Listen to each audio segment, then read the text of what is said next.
I drank. I found myself in a sewage. That's the first day. The following day, I drank. There is a field behind here. I was lying there. Panya ikakuja ikaniuma hapa. I think the panya thought like I'm dead. The third day, I drank, and then again I found myself urinating for myself. No, I said That's no. rock bottom. This is too much. I left my wife with my firstborn. I never remembered them one day. 3 months down the line, I don't remember my family. I don't even give them a call. Oh my God. And now you're in a foreign country. I'm in a foreign country. The reason nimestick na yeye hata kama ako hivyo ni sababu tukimit aku anakunywa pombe. Na kwa marriage people face challenges. Na challenge inaweza kuwa challenge yoyote. Inaweza kuwa ya ugonjwa. Hautaacha mtu sababu ya ugonjwa. So hata hii ya pombe ni challenge ilikuja ikaingia kwa ndoa. So siwezi mwacha juu ya hiyo.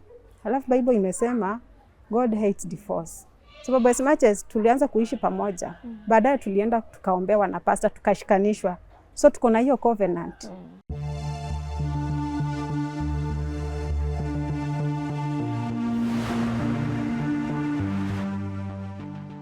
It takes courage for a man to pause and say, I need help. And today we are in Tasia, where a man named Abel reached out to us saying he needs help beat this monster that is alcoholism. Abel will give us a story of how all this started and how deep he is into alcoholism and exactly what kind of help he needs. Welcome to today's episode of My Story. My name is Yvonne Kawira and this is Abel's story. My name is Abel Waru. I'm born in Kisii in a family of 4. I'm the first one. I'm the first born in my family. I have a sister who comes immediately after me, a brother and then a sister. Okay. 2 of us are married, 2 are not married. You are among the ones who are married? Yeah. Okay. Yeah. Life in the village, you grow up, how was it? I grew in a village called Kenyans.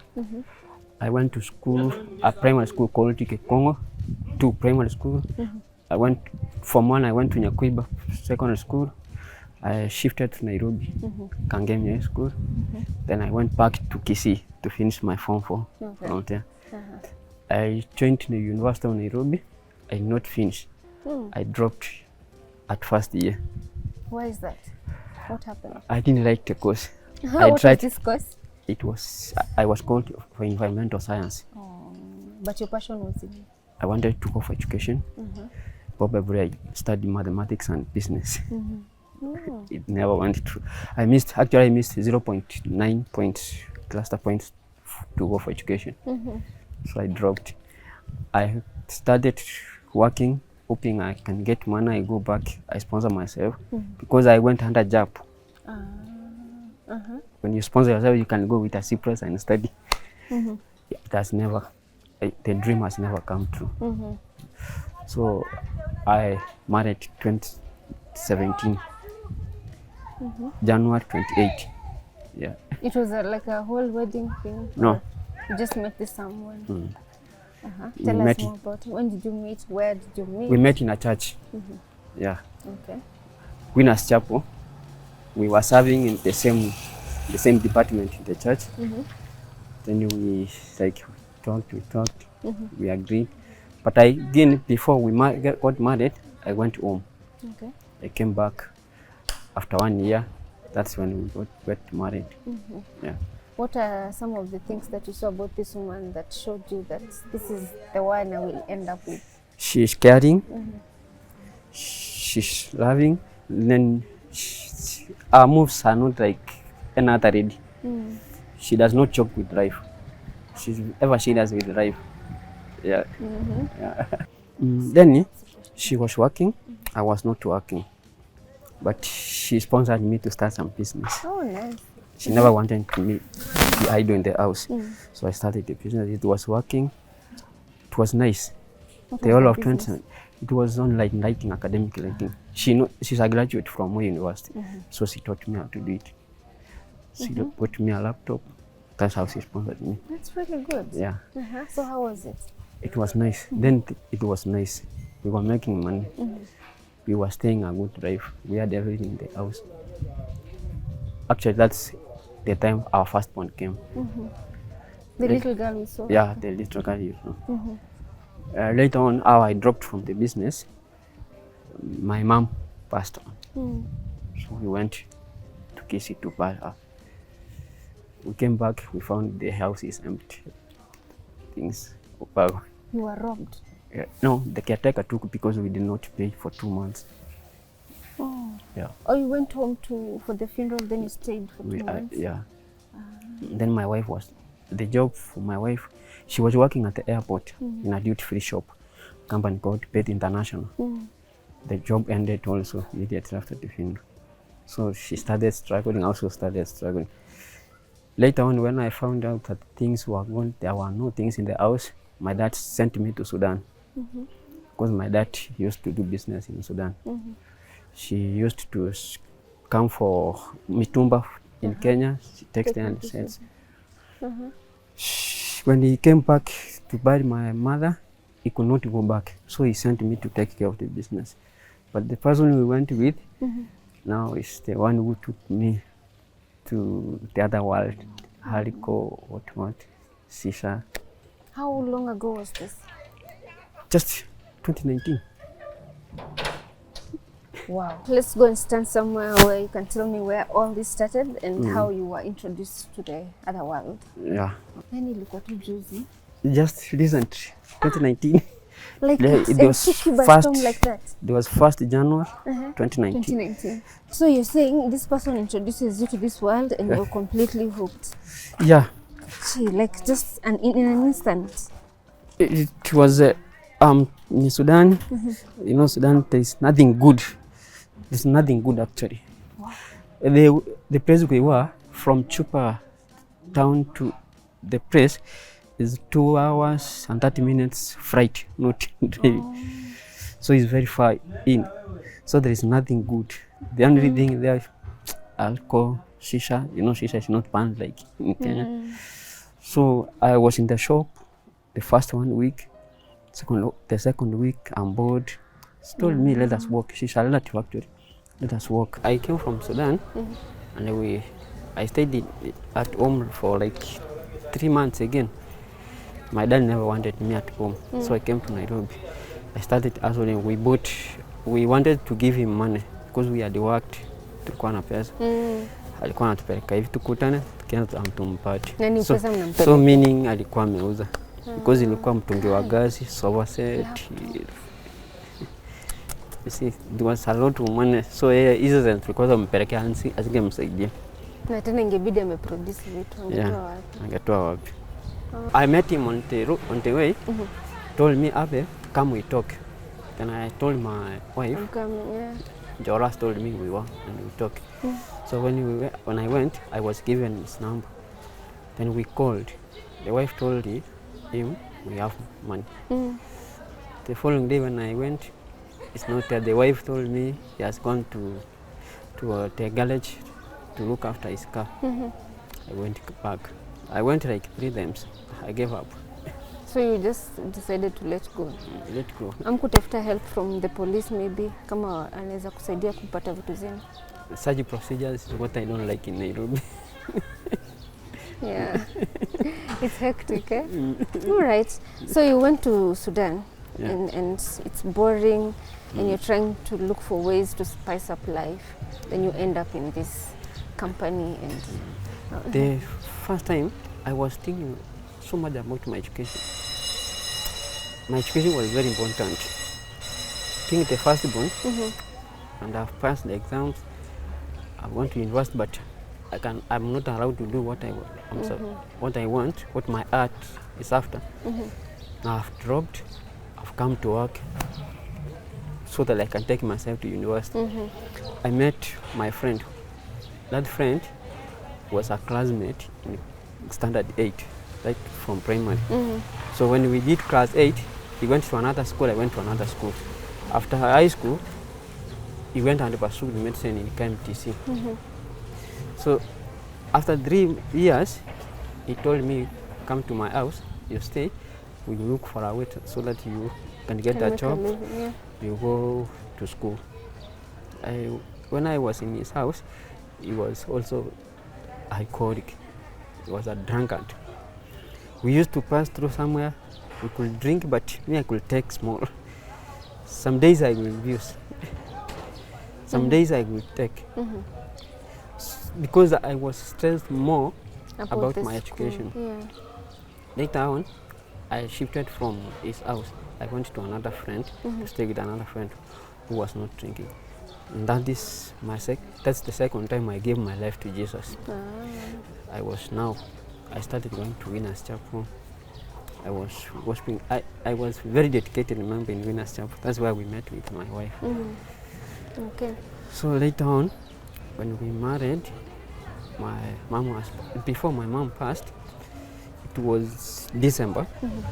My mom had sent me some money. It was 25,000.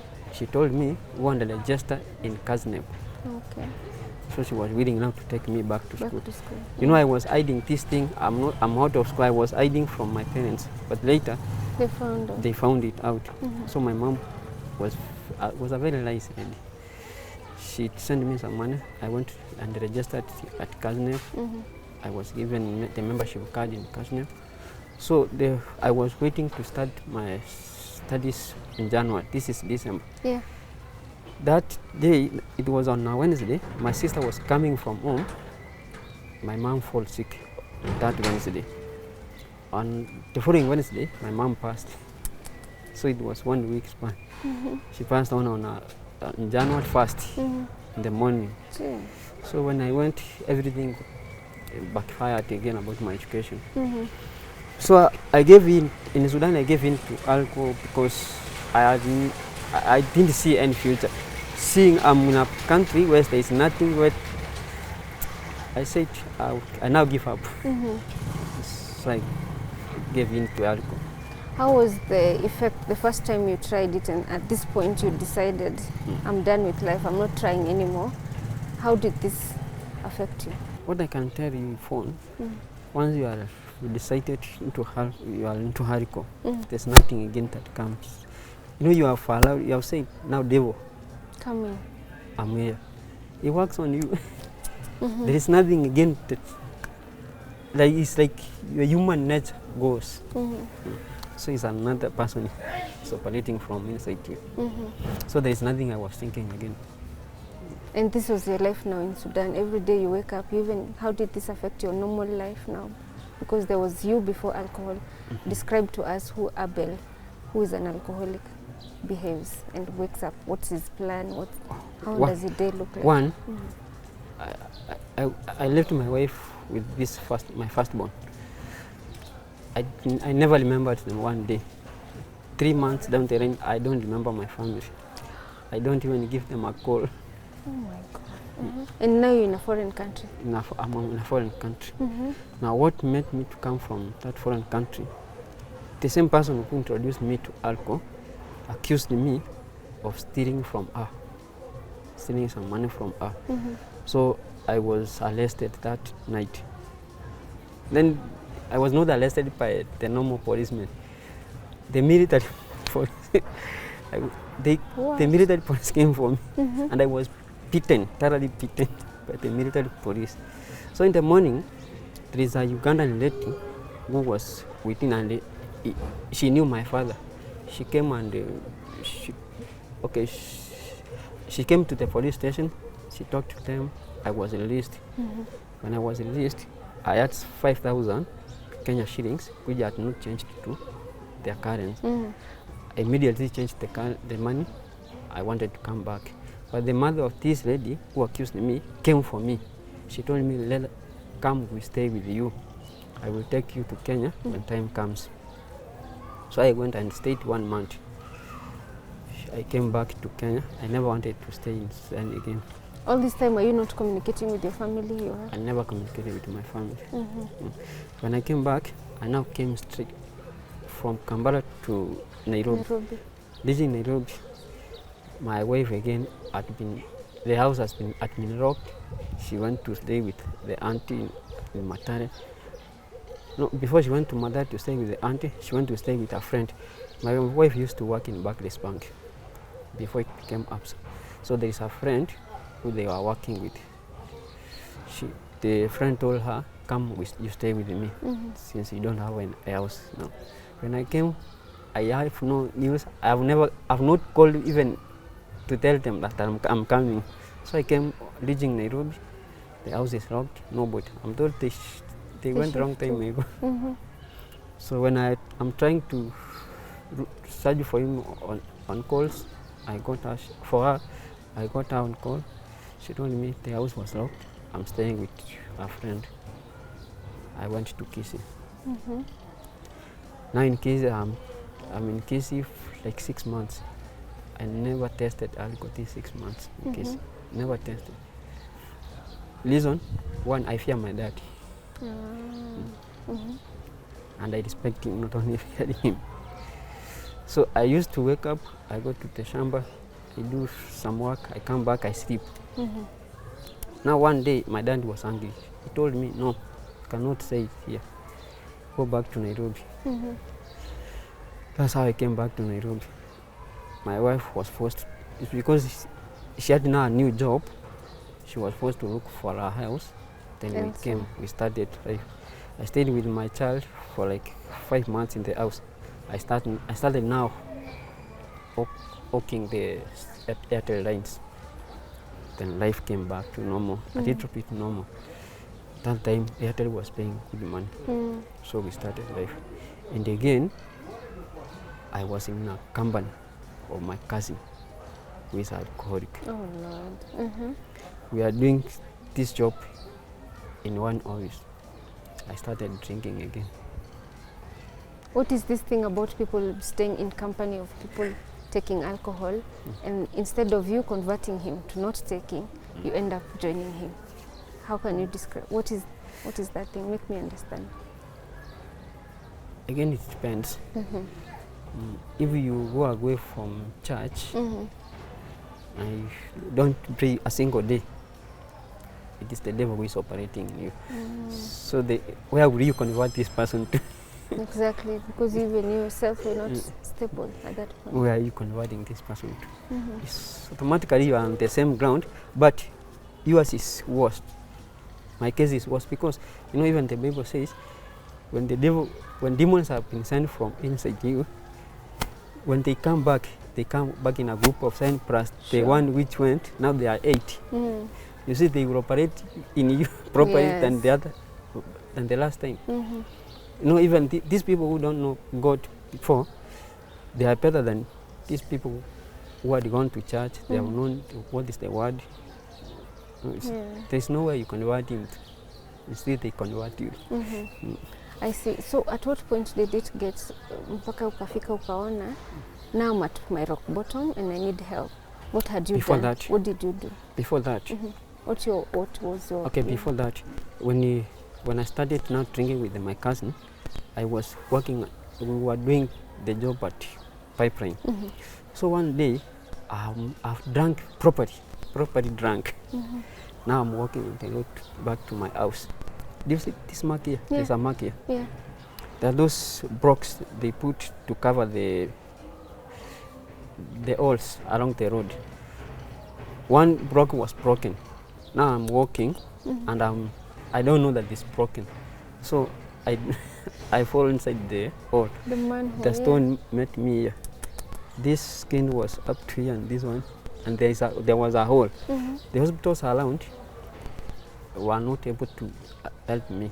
Thank God that now my wife had a cover, which was even covering me. I was taken to Aga Khan.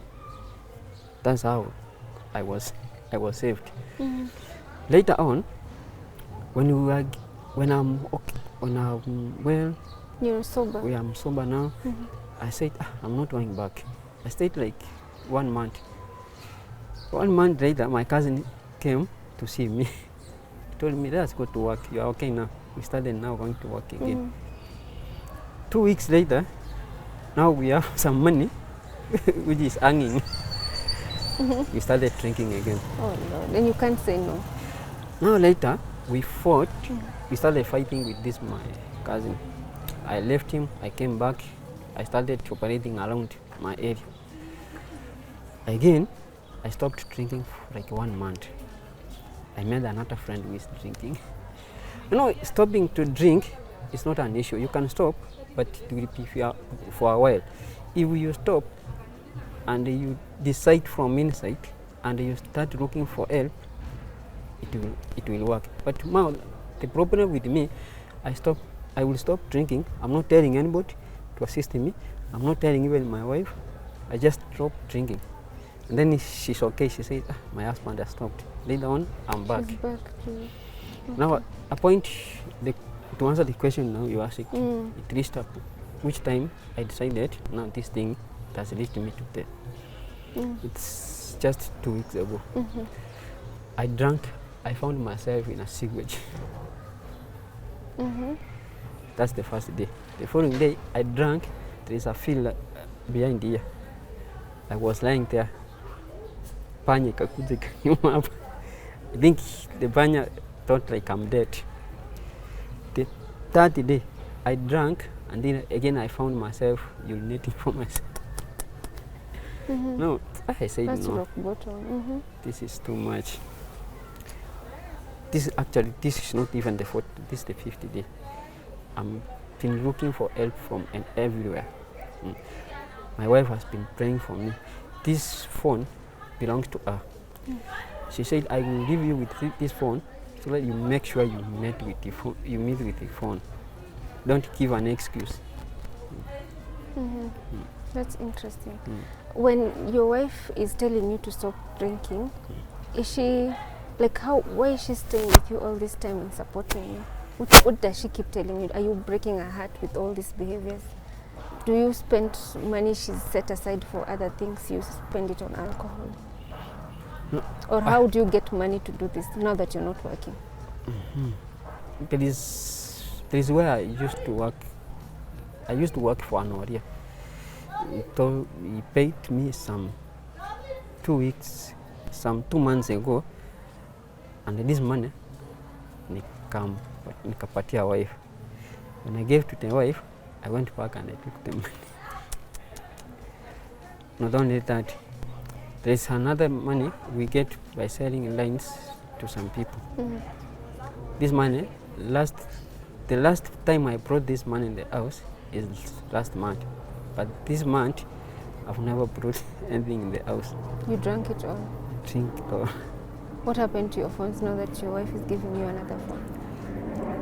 It's not even my phone. My wife bought that phone for me.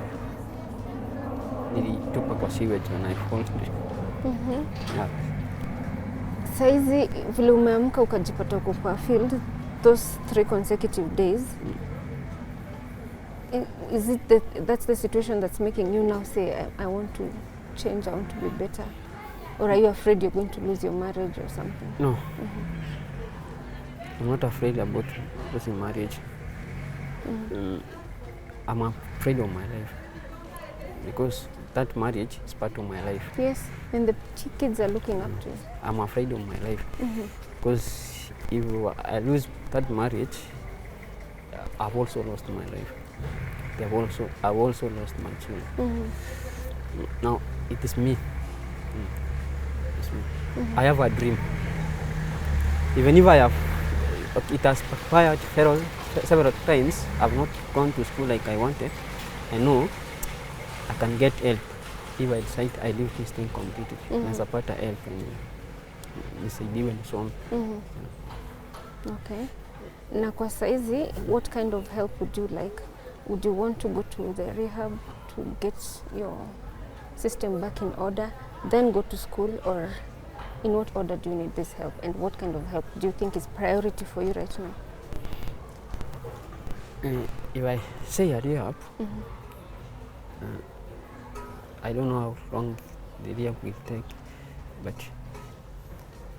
if I get that, if I get a job or I get back to school, because I have decided, but I get someone who would work with me in this channel, mwenye tu ataniongelesha every day. Because if I say, nikisema rehab, where would I leave my family? Because my wife insist that I go to rehab. What about them? But if my wife gets a job, because she has no stable job now, if she gets a job, I can go to a rehab. I organize myself, then I come back, then I start the other things. Okay. So for you, priority right now is school or rehab? I feel priority is rehab right now, because you can't organize, you can't be there for your family if you're not fully there for your family. Okay. Rehab priority. Good. 2, which goes hand in hand with that one. Yes. If my wife gets a job, Okay. even if I go to that rehab, I will be comfortable. Okay. I will be comfortable. For Kenyan out there who wants to reach out to you and probably link you up with the rehab center or work with you or support you in whichever way they know how, what number can they reach you through? For now, they need to. I could give the number for my wife. Okay. I don't need any cash. But I want to be honest. Good. I want to be honest. You don't want cash right now? I don't want cash right now. My wife's numbers are 07 25 39 10 12. Okay. 07 25 39 10 12. Okay. Another one 07 20 52 53 63. Okay. Now, She's called Anna Anna. Tiwa. Anna Ndiwa. Okay. That your wife has stood by you all this time, seeing you struggle with all these things that you've struggled with to this point, and she has never stepped aside from you. What message do you have for her, for standing by you all this time and giving you 2 beautiful children? She's the best. Give her a message. This is your camera. My wife, Anna, I love you. You have stood for me for more than 6 years. Before even I started drinking, you have been with me. When I started, when you knew it, you never left me. You have been talking to me, you have talked to people, you have talked to pastors, showing me love through prayers. You wake up early in the morning, you pray for me, you hold hands, you pray for me. That's a kind of love that I've never seen before. May God open doors for you. May God protect you. As you send, every day she sends angels to protect me. So today I send angels to protect her with my children. Amen. Okay. So thank you so much for being vulnerable. It's not easy for a man to open up and say, here, I have messed up again and again, and I've gotten to a point where I need help to rise up and stand firm for my family. So that's commendable. And standing again and saying, it's fine that I have messed up, but I don't want to dwell in that. I also want to rise up and be better for the sake of my life and that of the children that are looking up for me. And also acknowledging that this woman who you married and loved and dedicated all your life to has stood by you. She stood for me even when I don't bring anything in the house. Exactly, because like now we have a rent arrears, but I thank the landlady not pressuring us, but we need to be. You saw my child; they have opened schools. she's still at home. Is at home. She's at home. We have arrears, school fees arrears, 4,000 last term, and this time we need like 8,000. But she stays okay. When I tell her, what about this child? Can I go and do something at home? So I send him, no. God will open the doors for the child. You will not go away home to home. If you tell me you are going to a rehab, I will allow you. But home, no. I will stay with you. I pray for you. That is true love. So there is one time a pastor told us, let no children come in between you. She has never allowed children to come in between us. You see, the child, my daughter is out, but she still thinks about me. My children have never come in between us. That's good. She has true love to me. So that's something that you hold dear to you, and it's commendable that you've decided this is not the life you want to live. This is not the life I want to live. Yeah. And you want to be better for yourself, for your wife, for your kids. This time round, Yvonne, I decided to talk to people. Those Kenyans who can help me walk through this journey, help me. I have decided I'm not going back. I'm not going back. Tell us how many days you've been sober now and how is this affecting you at the moment? 5 days sober, doing very fine. Because I shake. Yeah, I could tell in shake. the morning. I shake. Then the body, every corner of the body is hurting because of this alcohol. I said, I'm not choosing my life and soon I'm stopping this. Those Kenyans who can help me, let them help me. Okay. And my family too. Does your dad know you're struggling with alcoholism right now? My dad knows. We have never talked for like 2 months. And my dad gives up very fast. It's not like my mother. He gives up. Okay, both of us, we drink, I and my brother. And the case of my brother is even worse than mine. Because he doesn't have a family. He stays alone. So he doesn't have even a plan. You see. So that's why my father gives up very fast. So that's what made me think twice. Let me go this chance. Then my dad will at least be happy. Exactly. Okay. Because there is a time I said I'm going back home. There's a message he sent. He told me if I go back home, he will cut me to pieces. Did he mean it? I guess. Do you think he can actually do that? He can. He's not happy that I'm drinking. Yeah. So you feel like you've let down your father? Yeah. Thank you so much for sharing with us this story. We will look forward to talk to your wife. Also, we want to hear her part of the story and what pushed her to remain by your side throughout these challenges and still supporting you, despite the fact that you as a man is not providing for the family as a man should. Yeah. And she's not giving up on you. That is something that is commendable. And it's something that, we would want to hear from her. Why she chooses to do this, why she chooses to stand in your space and be that partner that you need. So we thank you so much for being vulnerable with us and sharing your story. Mimi naitwa Anne Mwende, mzaliwa wa Machakos.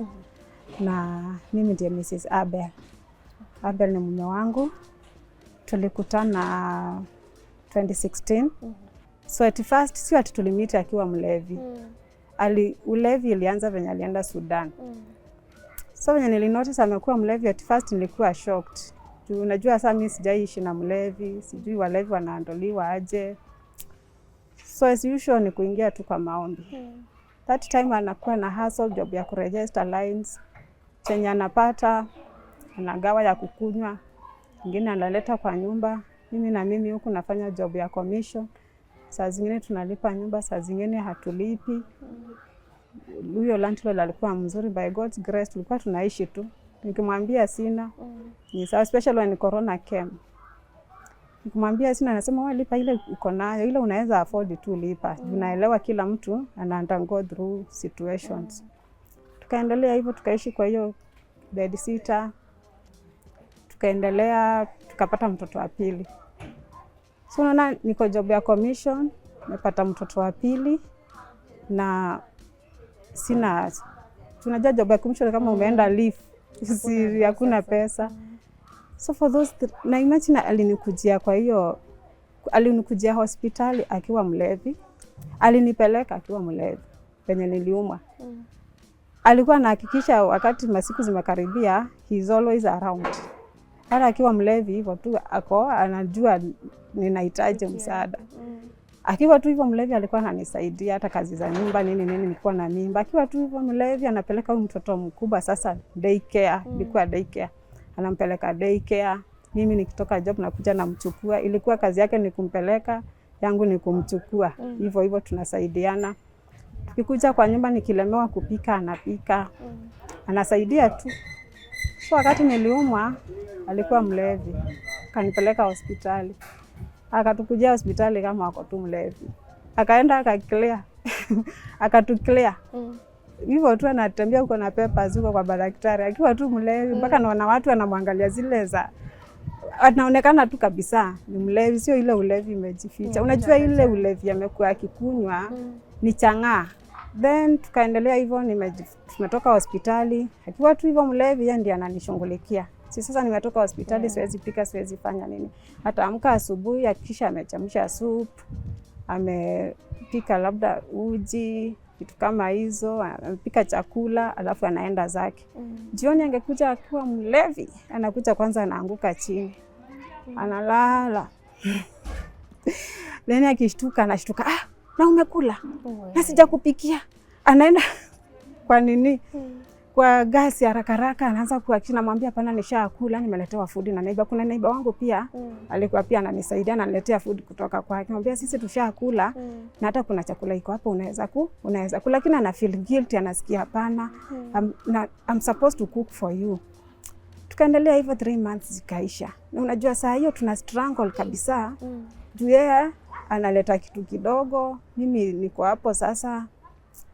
Tuna struggle, saa zingine tunakula 1 meal. Tunakula like supper. Mchana bora tu huyu mtoto mdogo sasa akule. Mimi bora nimekula breakfast. Then I wait for supper. Maybe lunch nikipata kitu, neighbor akileta ni sawa. Asipoleta ninakaa tu. Tukaendelea hivyo, then niko sasa nafikiria what next. Nimejifungua ndio huyu mtoto. Job ndio hiyo ni ya commission.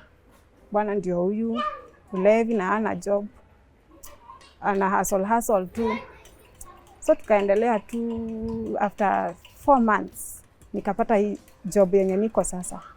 Tukapata sasa haiko ya pesa mingi, ni kidogo but iko better than nothing. Na iko na mshahara at least, haina sio commission peke yake. Ni mshahara lakini ni kidogo. So tukakuja tukadecide now yeye akae na mtoto mdogo. Juu sasa we can't afford house girl. Hatuwezi leta house girl kwa bed sitter. So lazima tujipange. Huyu mtoto mwingine anafaa kwenda shule, ashachelewa. Hajaenda shule. So nikaenda hiyo job, akabaki na mtoto. Na ata take care of huyo mtoto kabisa. Atamfunga pampers, atamuosha, atampea chakula. Akilala anaenda analewa kidogo. Anarudi akiwa mlevi, anaendelea na mtoto. Nikitoka job tu hivi na yeye out. Anaenda. Saa zingine atakuja asubuhi kitu saa 10. Na sasa hiyo amelala nje. Ukiona hajakuja kwa nyumba, amelala kwa mitaro, amelala kwa sewage, amelala kwa baridi, amelala kwa mfua. So mimi nilikuwa tunaishi kwa maombi, naambia Mungu tuma malaika wamlinde mahali yako. Hiyo ndio ilikuanga prayer. Imekuwa prayer yangu hata leo. Naambianga tu Mungu. Sasa mimi nasikia umeme imekuja, nasikia nasema tu, naambia tu Mungu tuma malaika wamlinde mahali yako. So tukaendelea hivyo. Tukaamua sasa wacha tuhamie 1 bedroom, tutafute house girl ndio na yeye atoke nje hustle, alafu tutoke mbali na kijiji ndio wale marafiki wa huko wa nini achane na wao. La sasa nilikuwa nafikiria akiacha tukutoka huko atakuja huko sasa akuwe serious na maisha. But wapi? I thank God because hiyo time ako na watoto, akili yake hata akikunywa inamkumbusha ako na watoto. So anakunywa anarudi. Saa zingine atabeba chupa akunywe kwa nyumba. Akiwa tu na watoto. Saa zingine napata tu machupa za pombe tu hapo. So ikafika mahali after tumepata house girl. Sasa ikawase. So unaona ako na freedom. Anatoka tu, anaenda na kunywa. Na ameumia mara mingi. Amewahi dungwa hapa hivi. Mpaka nikaona kama jicho itatoka. Nikampeleka hospitali akaenda akashona. Amewahi gongwa hapa. Mpaka unaona damu imejikusanya hapa nyuma. Nikamnilio sasa hakuna pesa ya hospitali, hakuna nini, nikamfanya tu kumtreat ile maji moto na ya chumvi. Hivyo ikaisha. Amewahi gongwa hapa, alikuja hapa na bleed damu. Akaniambia amegongwa sijui na ile kitu ya kufungua pombe. Alikuwa na bleed, nikamwosha hiyo damu. Ameumia mara mingi. Most of the time anakuja kwa nyumba, anakaa tu matope, anakaa tu chokora, anakaa sewage. But the reason nimestick na yeye hata kama ako hivyo ni sababu tukimit hakuwa anakunywa pombe. Na kwa marriage people face challenges. Na challenge inaweza kuwa challenge yoyote. Inaweza kuwa ya ugonjwa. Hautaacha mtu sababu ya ugonjwa. Na ugonjwa inaweza kuwa ya relative, ya spouse ama ya mtoto. Na imekuja kwa ndoa, imewa affect financially, emotionally, psychologically. Hautaenda juu ya hiyo. Marriage inaweza face na challenge ya labda mmoja amekosa kazi, vitu mingi tu. So hata hii ya pombe ni challenge ilikuja ikaingia kwa ndoa. So siwezi mwacha juu ya hiyo. Halafu Bible imesema God hates divorce. Sababu as much as tulianza kuishi pamoja, baadaye tulienda tukaombewa na pastor tukashikanishwa. So tuko na hiyo covenant. Tumefanya covenant before God that we are a husband and wife. And God hates divorce. So siwezi nikamdivorce juu ya pombe. Hata ile kitu Bible imekumbali kidogo mtu anaweza acha mtu ni sababu ya unfaithfulness. Sijaiona ama kusikia amekuwa unfaithful kwangu. Sasa kitu ingine, shida ingine yake hawezi kaa na simu. Unaona hata sasa anatumia simu yangu. Akikupigia alikupigia na simu yangu. Hawezi kaa na simu. Akikuwa tu na simu leo, kesho hutaipata, imeenda kwa pombe. Anakaa tu hivyo. Watu wakimtaka ni mimi wana conduct. Hata ujaribu kumnunulia simu haitakaa. Unapata akipata pesa sio ati yako selfish. Unajua kuna ule mtu unaona amepata pesa, ameenda amejinunulia manguo, amejinunulia viatu, nyinyi mko huku mnahangaika, hamna chochote. Najuanga haikwangi ni kupenda kwake. Atapata pesa atapeleka yote kwa pombe, hata yeye mwenyewe imsaidii. Sasa nilikuja nikaona things are getting out of hands. Wakati the last time amelewa, alikuja na brother yake. Hako mlevi tu kabisa. Alafu amejisusulia. Hapo ndio niliona this thing is getting out of hands. Amejisusulia, ako na sewage, amevaa tu vest ya white. Vest. Ile kuvaa ndani ya shirt. Na iko na sewage mpaka hapa.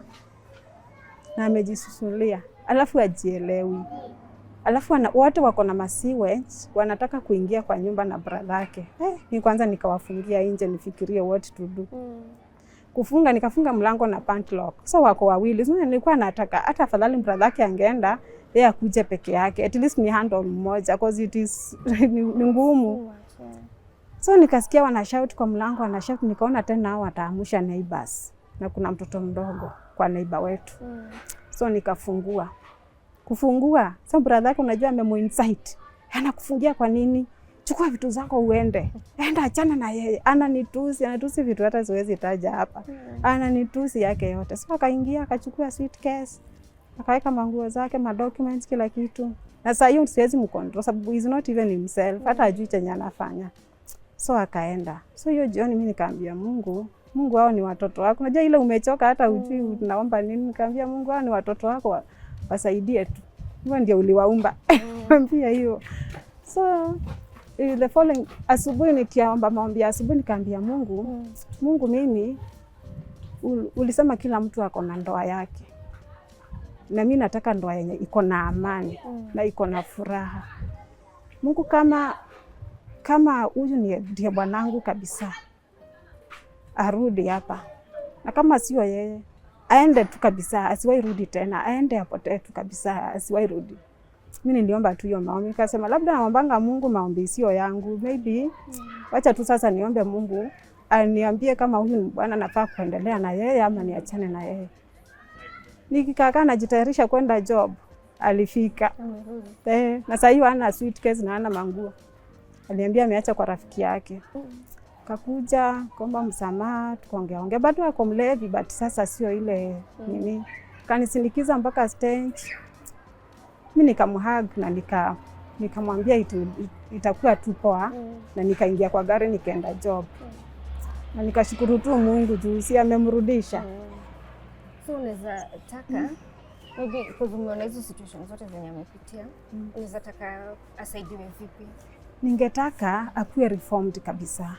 Akuwe reformed sababu hiyo situation inani affect sana financially. Unapata kuna time tulikuwa tunangoja pesa, ilikuwa ya chama savings.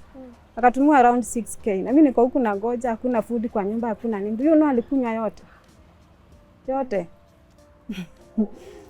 So unapata amekunywa pesa. Kama saizi mtoto wetu hajaenda shule. Na hata hatujui mahali tunaweza toa pesa kumpeleka shule. Hata siwezi sema ati nangoja mshahara ya next month. This month ishakuja na ishaisha already.